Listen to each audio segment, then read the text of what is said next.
Lundi 5, l'empereur ne sortit qu'après de 5 heures. Il était souffrant, avait pris un bain que la venue de Air Hudson Lowe avait trop prolongé, n'ayant voulu en sortir qu'après que ce gouverneur eut disparu de l'établissement. L'empereur avait lu dans son bain 2 volumes de l'histoire ottomane. Il avait conçu l'idée, disait-il, et regrettait fort de n'avoir pu l'exécuter, de faire composer toutes les histoires de l'Europe depuis Louis XIV, sur les pièces même de nos relations extérieures où se trouvent les rapports réguliers de tous les ambassadeurs.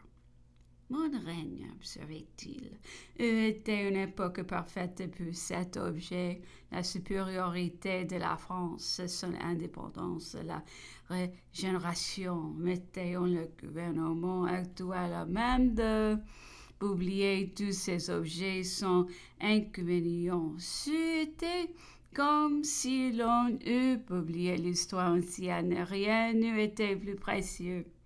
Et de la façon à Sally Metroy, il disait lui avoir écrit un jour.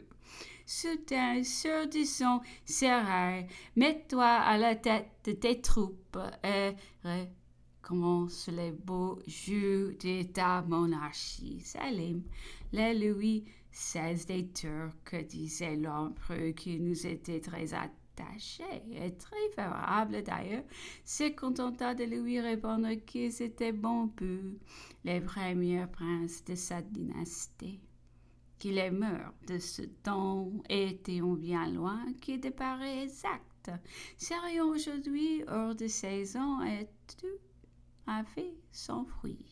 L'empereur ajoutait néanmoins que personne ne connaissait sans doute la force de la développer subite dont serait capable un sultan de Constantinople qui saurait se placer à la tête de son peuple, les retremper, mettre en marche cette multitude fanatisée. Plus tard, il disait que pour son propre compte, si en Égypte il eût pu ces Français joindre les Mamelouks, il se serait regardé comme le maître du monde, avec cette poignée choisie et la canaille. Ajoutait-il en riant, recruté sur les yeux, peut être dépensé au besoin. Je ne connais rien que je nous ai renversé. Alger en trembla. Mais si jamais il prenait fantaisie à ton sautin, disait un jour le dé d'Alger au consul français de venir nous visiter, quelle serait notre sûreté? Car il a défait les Mamelouks. C'est que les Mamelouks dans tout l'Orient, observé l'empereur, étaient en effet des objets de vénération et de terreur. C'était une milice regardait jusqu'à nous comme invincible. L'empereur, en attendant son dîner au milieu de nous, a ouvert un livre qui se trouvait à côté de lui sur le canapé. C'était la Régence. Il a dit que c'était là une des époques les plus hideeuses de nos annales. Il était fâché qu'on lui peinte avec la légèreté du temps et non pas avec la sévérité de l'histoire. On avait jeté dessous les fleurs du bon temps et les vernis de grâce, au lieu d'en faire un exact justice. La régence ouvrait, observait-il, avait été le règne de la dépravation du cœur, du dévergondage de l'esprit, de la moralité la plus profonde en tout genre.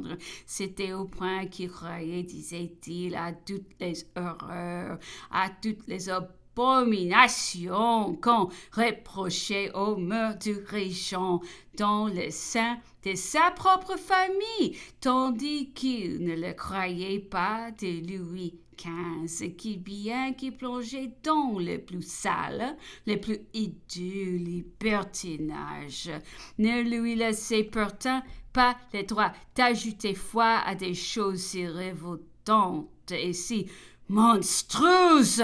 Est-il justifié très bien de certaines imputations qui vous ont touché de fort près à la personne d'un de ces anciens aides-de camp de Louis-Napoléon? Dès là, il est revenu à dire que l'époque du régent avait été le renversement de toutes les fortunes, la perte de la morale publique. Rien n'avait été sacré, ni dans les mœurs, ni dans les principes.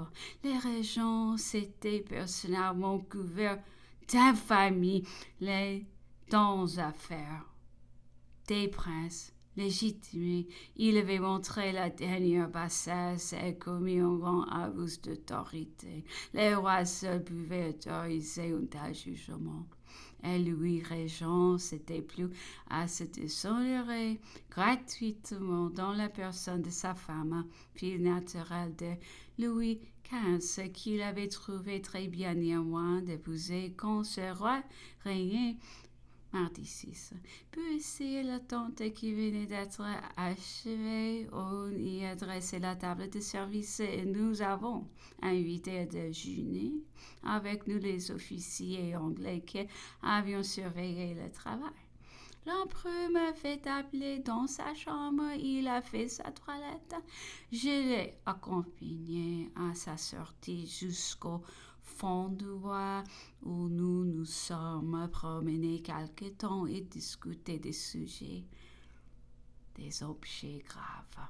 L'empereur est revenu vers la calèche pour le demander et nous avons continué la promenade jusqu'à ce qu'elle nous ait joints. Et finissant la première tour, on a dit que l'anfitrion était là. L'empereur l'a fait demander et nous avons fait du tour de plus. En revenant, l'empereur a visité la tente et a dit quelques mots de satisfaction à l'officier et au matelot qui la finissait en mercredi 7. Après le déjeuner, que l'empereur a fait sous la tente, il lui a pris fantaisie de revoir quelques chapitres de la campagne d'Italie. Il a fait venir mon fils dont les pieds étaient enfin beaucoup mieux et les yeux en meilleur état. Il était à donner la dernière main au chapitre de Pavie et de Levurne.